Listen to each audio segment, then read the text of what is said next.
This is such a good car. It's such a fabulous car, and something so simple, I just think they're a fabulous all-round package.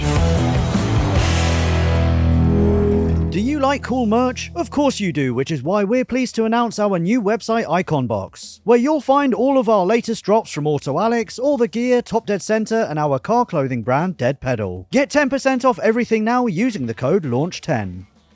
Over the last couple of years, I've featured quite a few of my daily drivers on the Auto Alex channels. From Brick, my high mileage BMW X5, to my rare Alpina D3 manual. Recently though, I sold the best of them all, my BMW F11 530D. I've been looking for a while now for something to replace it, but for the fraction of the cost. Which brings me on to this. This is my new to me BMW 530D manual, 6-speed manual touring. Now, I know what you're thinking, it's not quite as nice or as glamorous as my previous daily drivers, and there is one key reason for that. This was very cheap. I got this entire 530D for just 800 quid. Yes, that's right, 800 quid. Now, don't get me wrong, there are a few little bits wrong with it, so let me talk you around it, show you what it needs, and then we're going to get it in the unit and give it a good old tart up.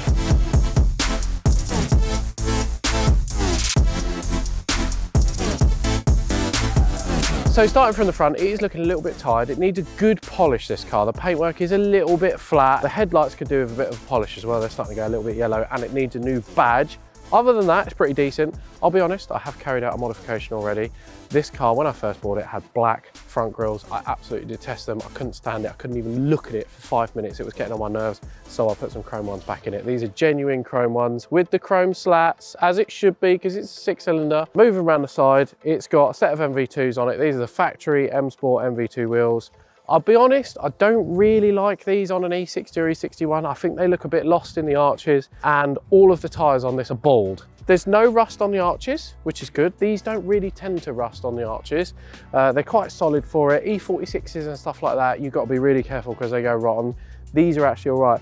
There is a little bit just sort of here. I said no rust, and then I sort of looked down and I noticed it, and I'm pretty sure that wasn't there yesterday. Moving around the back, it's an LCI, so it's got the LED rear lights and it's got the facelift front lights, which I like. They look a lot newer, it looks a lot nicer. This is a 2007, I think, don't quote me on this, they started production of these in about 2005. So it's quite an early facelift version, looks a lot newer, a lot nicer than a pre-facelift. So it has an electric tailgate. It had an electric tailgate, which works fabulously. I think it has actually got a flat battery. This car does have a flat battery. I'm gonna hope that that's why. Also, a necessity for me, anyone that has followed us for a while knows that I have a small to medium sized obsession with tow bars. This has a detachable factory tow bar. There's a little slot under here, you take it out and the Westphalia clips in there, and then I can tow whatever I like, up to about 2.2 tons or 2 tons there or thereabouts, which is plenty enough. Now down this side, I'll be honest, there is a little bit of drama here. There's been a small incident with, I think, a brick wall, which, you know, isn't too bad. I will try and polish that up a bit and maybe touch it in. I want to try and do this on a bit of a budget. That's the whole idea of it. So I'm not going to take it to the body shop and get it resprayed like I normally would. Just going to try and make it look as nice as possible. And then, yeah, the rest of it, actually quite nice. It's all there. There's no major dents or damage, or apart from that bit, corrosion apart from that bit. Other than that, genuinely really nice. Let me show you the interior. So in here, this is probably my favorite bit. It has got optional comfort seats, which have got wraparound pillows up here. They're really, really nice. Being an LCI, it's got a push button start, which is quite nice. It's got lane assist, which is very cool. So you press this button here and it will tell you if you're straying out of lane. So the steering wheel vibrates and it comes up with a little thing on the dashboard, which for a car from 2007, I think is really advanced. That is such a cool feature to have. It's a little bit of a gimmick, but I do kind of like it. It also has CarPlay already in it. It's got Apple CarPlay in it. So someone, the previous owner, has retrofitted that for me. So that has saved me a massive job because I love having Apple CarPlay. It's got heated front seats, which is perfect. It's got cruise control, it's got aircon, it's got dual zone climate, it's got adaptive auto xenons, and it's got auto wipers as well. It's got a garage door opener, and big thing on an E61, it doesn't have a panoramic roof. Normally I like a pano roof, but every single BMW E61 I've ever experienced is broken. So I'm kind of glad that it doesn't have that. And most important thing, it's got a 6-speed manual, which is quite rare.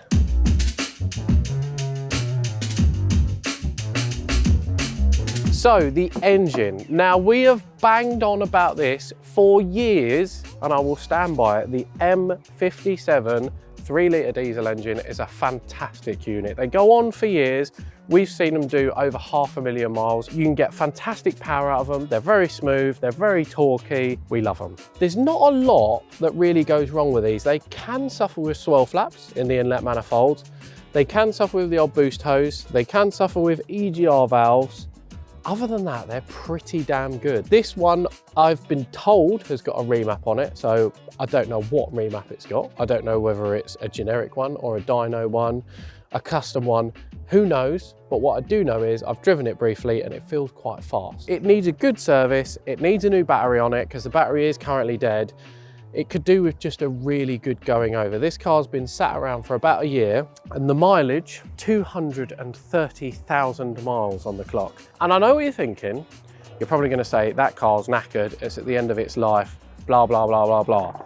I know these engines are good. I know these gearboxes are good. I know the chassis are pretty good. So I'm pretty confident that this is a good car. Plus, for 800 quid, you can't really go wrong. So I'm gonna get it in the unit today. We're gonna get it up on the ramp. We're gonna give it a full service and a going over, change a couple of arms on it and make it look $1,000,000. So let's get it in the unit and get it up in the air. Before we continue though, a reminder from me that if you want to buy yourself a used car, van or motorbike, always run a car vertical report on it first to ensure it's not being crashed, stolen or clocked. I've just done the car vertical report on this BMW M5 and as you can see, green ticks for mileage, finance and damage. It tells me and you that this car does not have a shady past. And now for an example of a bad car vertical report, here is a Mini with green ticks for mileage and finance but an amber warning for damage. And if we scroll down, in February of 2019, it's had front on, side on, it's maybe even rolled, and if we scroll down a little bit further, the mileage report seems to be okay. That all stacks up. And if we scroll down even further,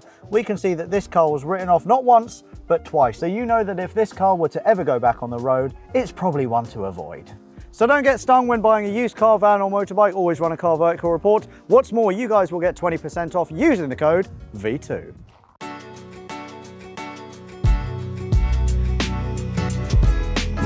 Right, before I do anything else, the first thing I'm going to do is take the oil filter out.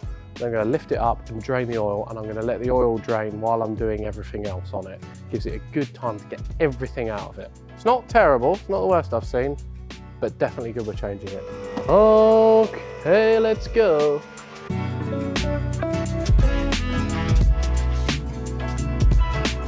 Right, now that that sump plug's out, I'm gonna have a quick look underneath and see what it's like. And already I'm noticing that all the front suspension is brand new. So the previous owner has done both lower arms, the inner and outer tie rods, the steering rack gaiters, the drop links. It's had new shocks, new springs, and the new pinch bolts in the hubs. Someone's actually spent quite a lot of money on this car by the looks of it. And it's the same story on this side. Now, I have noticed that the tires, as I said before, are all pretty bald. They're all getting close to the wear limit and they're all odd. So they're all budgets mixed around. None of them match. It's a little bit annoying my OCD. So I am gonna replace those. There is a little bit of an oil leak at the front, which I'm gonna clean down and investigate. It's not too bad. It's a little bit of a light misting. The main oil leak that was here, I think, was actually the sump plug. So I'm gonna change the washer on that. It should be fine. Now, if I move a bit further down, the exhaust, again, looks in really good condition. This is actually the original BMW exhaust as well. So this is what, 18 years old now, 17, 18 years old, and has done 230,000 miles. And it looks really good. In fact, if I clean that, it comes up almost shiny. It's got all of its trays under here. They're all in really good nick. And then at the back, the diff has got a little bit of surface corrosion on it. There's a little bit on the anti-roll bar as well. Now the E61 has got an aluminium rear subframe and aluminium lower arms, so they don't really tend to go that rusty. The only thing I am aware of is that when I drove this car, although it be briefly, I did notice a bit of a knock at the rear. So hopefully it's something as simple as just a ball joint or an arm. Let's get it down and have a look. General practice, what we do, I've been over this a couple of times before, but it's always good to go through it again. We give it a little wiggle left and right to make sure that there's no play in it, up and down, just make sure there's no looseness or donking, and give it a little rotation. Just make sure there's no horrible wheel bearing noises. You will get a little bit of noise from where the disc touches the pads ever so slightly, but as long as there's no horrible grumbly noises or a rough feeling, you should be absolutely fine. Obviously, if you're going to keep your tyres, it's worth turning it on lock and just checking your tyres, but we're going to be getting rid of these, so it doesn't really matter.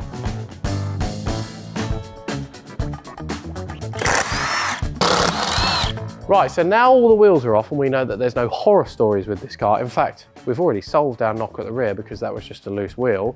I have got some new bits to go on this car and I'm actually really excited. The first of all are these. These are a set of BMW M Sport optional Spiders. Can't remember what style they are, but they call them Spiders. I've had these fully refurbished by Wheelhouse Alloys Ipswich. They've done such an amazing job. I'm really, really happy with these. I think these are going to transform the way this car looks, and I've had them wrapped in a set of accelerators courtesy of Tyre Streets UK. Don't forget to use the code AutoAlex 10% off. I do, you all should. They're very, very good. And then I've been on eBay and I've bought these, which are a set of Vogland lowering springs. Now, there are only two, because this car has got self-leveling rear suspension. It's got air suspension at the rear. It does already sit a little bit low at the rear. I'm actually wondering if it's got the wrong springs in the front. So I've got these are 30mm lowering springs and they're TUV approved. So if I ever wanted to drive the car to Germany, they meet TUV requirements and they're completely legal. So they're really nice. I think they're about 110, 120 quid, something like that. Quite cheap, but a really, really nice thing to do to this car. And then, courtesy of our friends at Febby, I've got a full service kit and I've got some new rear control arms because the ones on that have got perish bushes. I actually thought that they were the cause of the knock. They're not, but I'm going to fit these anyway because they look really manky and they look really old. And new bonnet badge, because that one's well manky.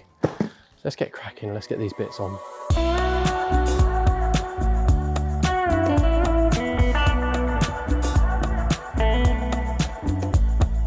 Right, so I've compressed the spring, took it off, unscrewed the top mount, took the spring off. And although this might not look the best way to do it, it is so much faster than doing it and taking all the bottom arms off and everything. I've probably saved myself, as I say, about 2 hours by doing this. So quite happy that that worked. All I've got to do now is take this little top mount off and then get my new spring, and I'd say there's a fair bit of a height difference with that. Now, that goes there, and then got a little washer, which goes there. And then I've got the actual top mount itself with the bearing in it, which goes there. And if I push down, I can literally just put the nut on without having to compress that spring because it's so much shorter than that. So this is going to be even easier to put back together.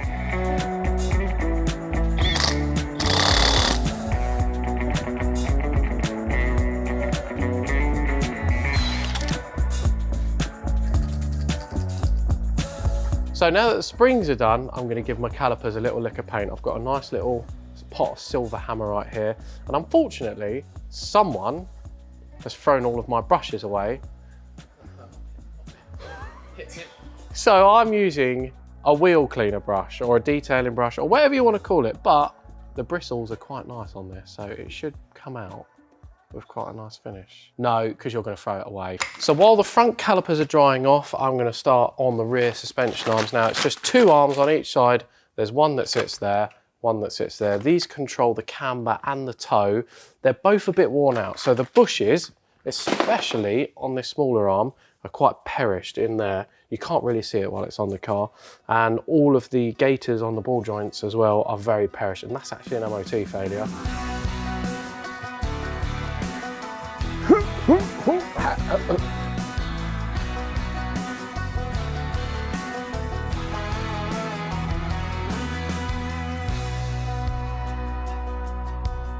Right, I'm going to stick this sump plug back in before I lower the car down. Now, I'm going to put this in and then I'm going to put the wheels on.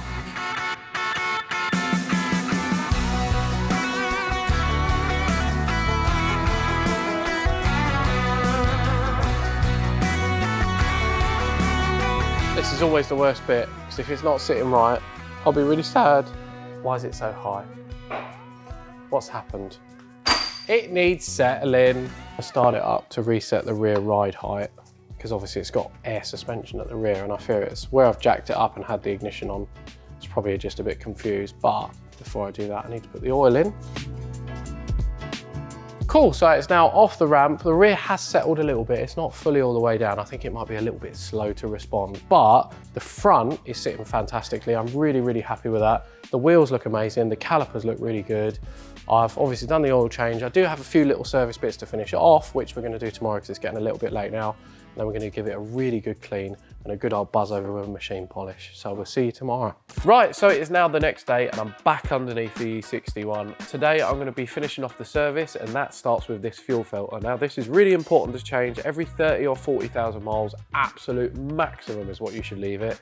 If you leave it any longer than that, then these start to block up. They cause low fuel pressure codes, and you could even cut out, it could leave you stranded. So I'm gonna stick this in, it sits under here on the floor pan somewhere, and then I'm gonna finish off all the other filters and bits and bobs. I've got a new battery to go in today as well, and then we're going to get it outside and give it a well-deserved clean. Let's get cracking.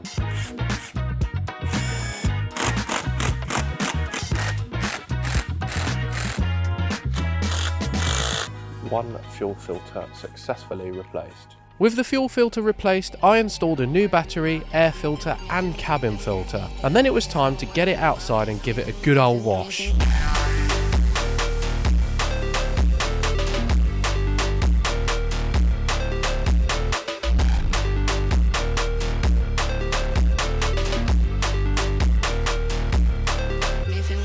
Right, now that the car's in and clean, it's looking a lot better, but it's showing up a lot of scratches and swirl marks. So I've got a bottle of micro cut and finish. I'm just gonna go over it with a little single stage, just to buff it up a bit, get rid of the majority of the swirl marks and scratches, and hopefully it will look even better.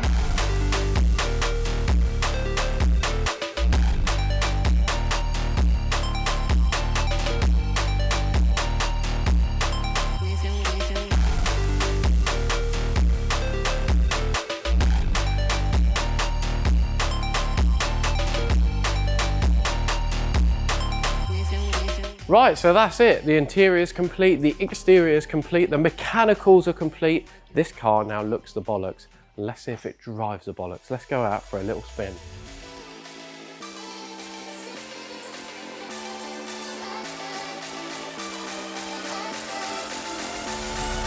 Right, so there we have it. My 530D is now done. And to say I'm happy would be an understatement. I genuinely believe this is the car I've been looking for ages. I've been after something that's fast, economical, super comfortable, which this definitely is, practical, but not too large.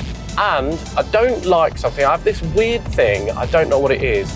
I don't like something that's worth too much. I don't like daily driving an expensive car.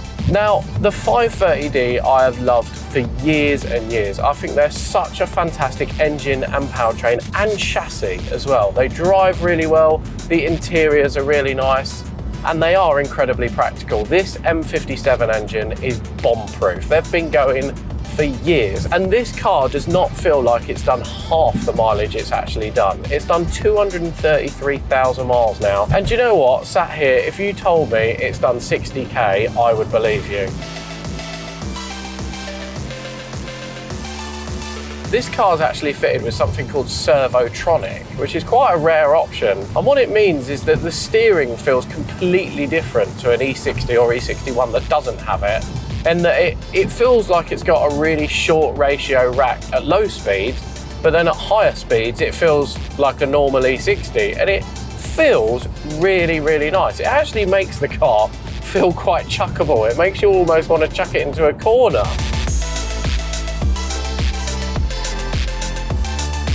I actually own an M5 version of this same generation. I've never featured it on the channel or anything like that, but I love it. I've had it for quite a while now. I've done loads of miles in it, and it is a fantastic car. So to get out of that at the weekends and into this during the week and use it on a daily basis, it doesn't ruin owning that car at all. In fact, I love the fact that I've got two cars of the same generation, but one's for daily use and one's for weekend use. The biggest thing that makes me sad about this car is actually part of the reason that I wanted to do a video on this car. I wanted to pay a bit of a tribute to it because unfortunately, as of recently, they don't make it anymore.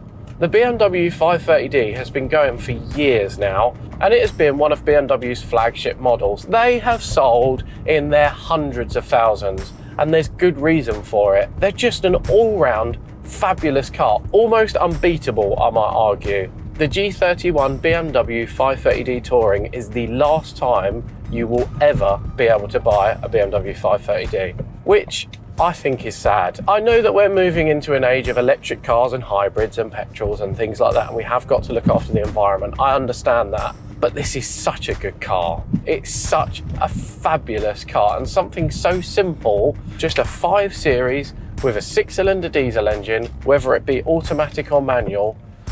I just think they're a fabulous all-round package.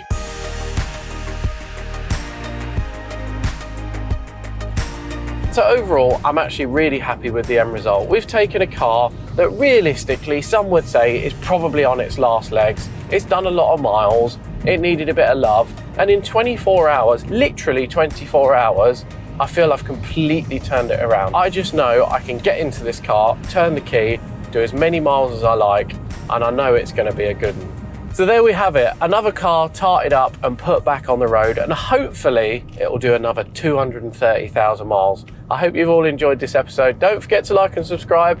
We'll see you next week.